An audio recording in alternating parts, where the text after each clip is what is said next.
ఎవరు హత్య చేశారో మీరెవరూ చూడలేదమ్మా? సరే, మీరెవరూ మాట్లాడకండి, నేను చూసుకుంటాను. ఈ హత్య ఎవరు చేశారమ్మా? అది మీ డిపార్ట్మెంట్ చెప్పాలి. డబ్బున్న వాడికి ఎన్ని జబ్బులున్నాయో, ఎంతమందితో దెబ్బలాటలున్నాయో పసిపిల్ల తనకే తెలుసు. కన్న తండ్రి చనిపోతే కూడా నీకు కన్నీళ్ళు రావడం లేదేంటమ్మా? కన్న తండ్రి అయితేగా రావడానికి. వాడు కన్న వాళ్ళు ఎవరైనా ఉంటే వాళ్ళు ఏడవాలి. ఆల్ రైట్, ఈ ఇంట్లో సభ్యులందరూ స్టేషన్కి రావాలి. అదమ్మా.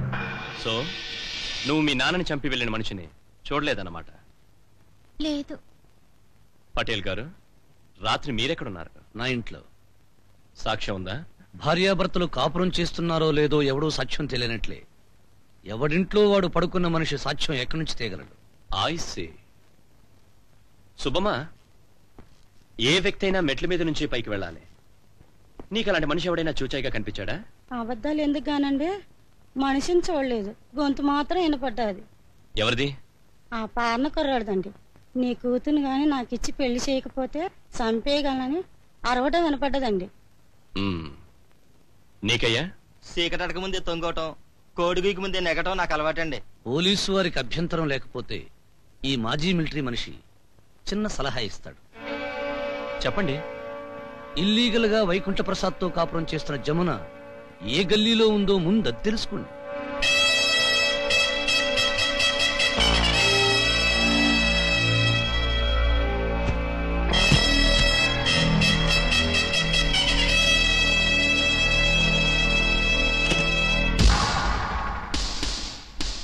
ఎక్కడికి జమున ప్రయాణం అవుతున్నా? ఏం చెప్పమంటారు అస్సయ్య గారు, కాకినాడలో మా అమ్మ హార్ట్ అటాక్ వచ్చి చనిపోయిందట. ఇప్పుడే టెలిగ్రామ్ వచ్చింది. ఐసీ. ఏది టెలిగ్రామ్? చావు కబురుంచుకుంటావా అస్సయ్య గారు? చించి పారేశారు. ఆహా, అలాగా. నీకు హార్ట్ అటాక్ వచ్చే న్యూస్ చెప్పనా? ఏమిటండి అది? వైకుంఠ ప్రసాద్ని నువ్వే మర్డర్ చేశావు. అమ్మో, ఇదెక్కడ అన్యాయం అండి? సెల్లోకి తీసుకెళ్లి ఒళ్ళు సొళ్ళు తిరిగేలా కొడితే తెలుస్తుందా ఎవరు చంపారు? ఎస్ఐ గారు, నన్ను ఇరికించినట్టే మీకు నిజం చెప్పేస్తాను. చెప్పు. ఆ వైకుంఠాన్ని చంపింది శ్రీకాంత్. అవునండి, రాత్రి వచ్చాడు. ఆయనతో గొడవ పడద్దని నేను చెప్తున్నా అతను వినిపించుకోలేదు.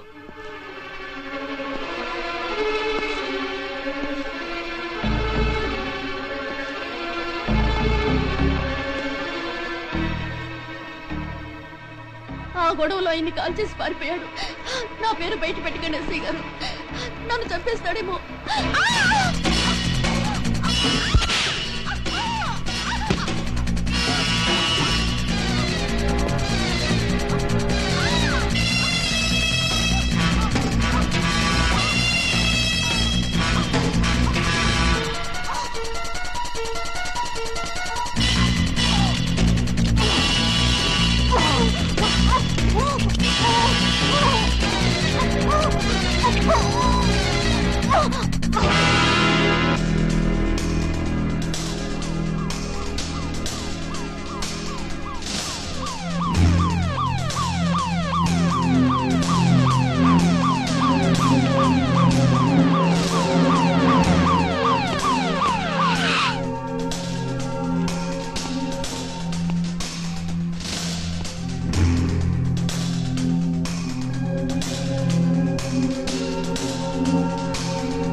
సూసైడ్.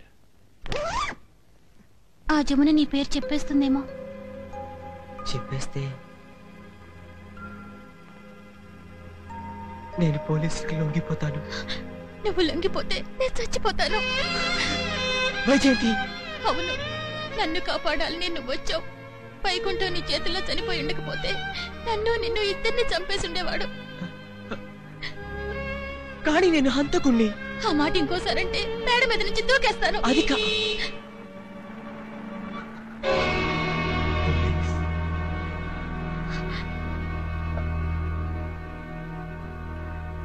హాయ్, ఏమిటలా బిగిసిపోయారు? అబ్బే ఏమీ లేదు. Come on, be happy man. నేను ప్రశ్నించడానికి వెళ్లే లోపే జమున ఆత్మహత్య చేసుకుంది.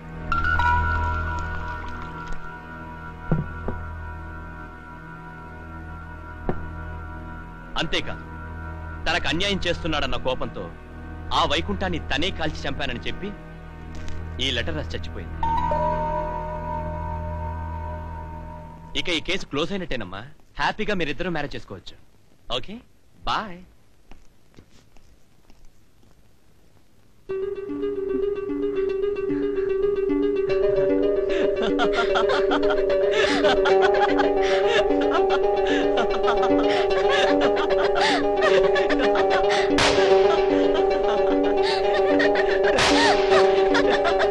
ఓహో అమ్మాజీ, వాడి చెత్త ఆటోలో కూర్చుంటే నీ ఫిగర్ ఏదో జిల్జిల్ అయిపోతుందన్నావుగా. ఏం తెచ్చాను చూసుకో. సరికొత్త టీవీఎస్ 50. రామా, నా వెనకాల కూర్చో. ఓసారి బీచ్ చుట్టూ ట్రిప్ వేసేద్దాం. రామ్మా రామ్మా. అయ్యో, దసరా పండుగ నాడు ఆయుధ పూజ చేయకుండా కొత్త బండి ఎక్కకూడదు బావా. I see. 1 minute. తెచ్చేసా. ఇలా ఇవ్వు బావా, బండికి అలంకరిస్తాను. నువ్వు వెళ్ళి కొత్త బట్టలు కట్టుకుందా. అలాగే. ఓకే. వెళ్ళు.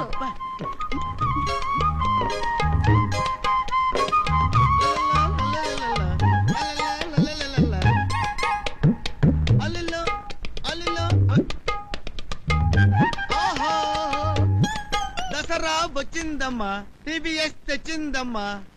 జయ హో లవ్లీ అమ్మా జీ.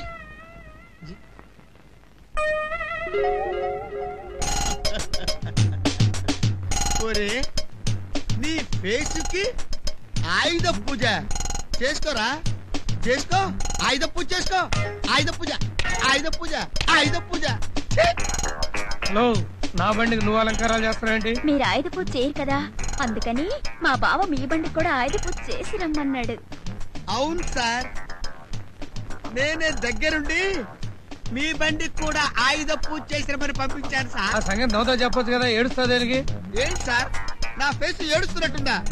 లేదు సార్, నవ్వుతున్నాను సార్. చూడండి చూడండి సార్, మ్యాన్యుఫ్యాక్చరింగ్ డిఫెక్ట్ సార్. నా ఫేస్ అంతా. నువ్వే పని చేసినా అందంగానే ఉంటుంది అమ్మాజీ. Correct sir. సార్, మీకు ఏ ఆయుధం అంటే ఇష్టం సార్? AK-47 gun. ఇంకా నయ్యం, కొనిపెట్టమన్నాడు కాదు. నిమిషానికి 240 బుల్లెట్లు.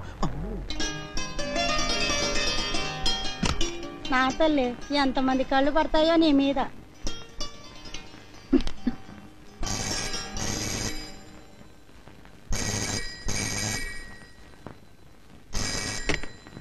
హలో, పెళ్లి కూతురుగా ముస్తాబై వెళ్తున్నావా డార్లింగ్?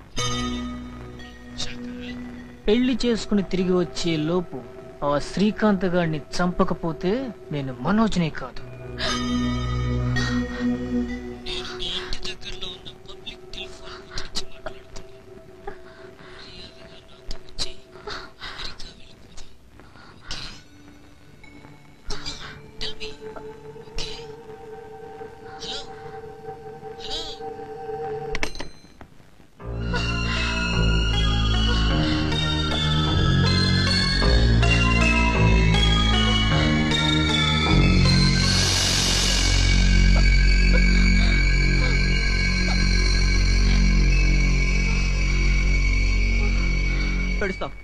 చెప్పు, నీకు పెళ్లి ఇష్టమా కాదా? ఇష్టమే. ఇష్టమైతే మనల్ని నీ కష్టాలు ఎందుకు పెడుతుందండి? ఆ మనోజ్ గాడు భయపెట్టడం వల్ల. మనోజ్ గాడా? అవును, పెళ్లికి బయలుదేరుతుంటే ఆ ఫారిన్ కుర్రాడు భయపెట్టాడు. ఎక్కడున్నాడో చెప్పండి, మూసేస్తాను కదా. అక్కర్లేదు, వాడు ఏ కొంపలో ఉన్నాడో బాధ్యత తెలియకుండా దాచిపెట్టాను. పెళ్లి అయ్యేంత వరకు వాడు బయటకు రాడమ్మా. శ్రీకాంత్కి ఏమీ కాదు. నా మాట విని రిజిస్టర్ ఆఫీస్కి వెళ్దాం కదా. నిజంగా ఏం కాదా? అతని ప్రాణానికి నా ప్రాణం అంటూ వేస్తాను. రామ్మా, రండి. ఈ పిల్ల మనసెందుకు మార్చుకుంది? మీ మీసాలు చూసి భయపడి పారిపోయింది.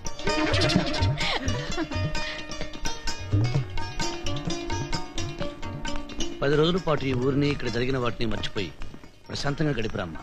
వైకుంఠాన్ని చంపింది నువ్వేనని జమున చెప్పింది.